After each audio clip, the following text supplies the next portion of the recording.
Nabulabog ang Manila City Council, yung sanggunian ng Maynila dahil nag-privilege ang isang konsehala and denounce niya yung sexual harassment that she experienced from a colleague, from a fellow councilor sa Manila. As of today, parang a decision has been made ng sanggunian to suspend yung councilor for 60 days.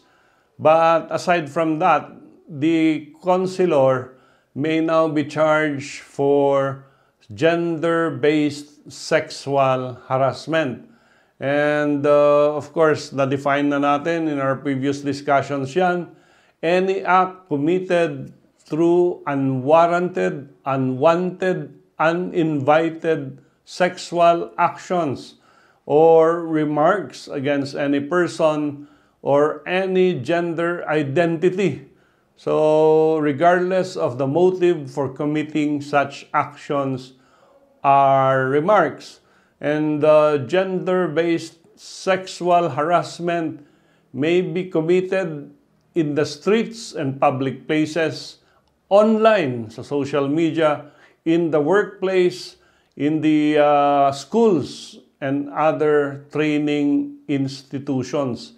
So this is, again, one of the legislations na for the protection of our women and children.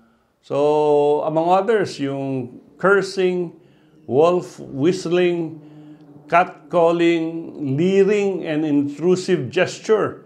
Dito yata nakipagkamay at may kasamang daliri ang pagkamay ng poging konsehal doon sa lady councilor. Taunting, pursuing, unwanted invitations, sexual slurs, homophobic slurs, no, mga unwanted comments, relentless request to get the personal details. Pag makulit na tinatanong ang cellphone number mo, Facebook page mo, anong address mo, because parang type ka niya, these are offenses under our gender-based sexual harassment law. Ang first offense dito, 1,000 pesos fine and 12 hours community service with a gender-sensitive seminar. Ang second offense, arresto menor, 6 to 10 days imprisonment and 3,000 fine. And third offense, arresto mayor, 1 month and 1 day to 6 months in prison and 10,000 fine. Pwede ka ring maghain ng admin case sa ombudsman for grave misconduct against a public official who has committed or whom you perceive to be committing gender-based sexual harassment.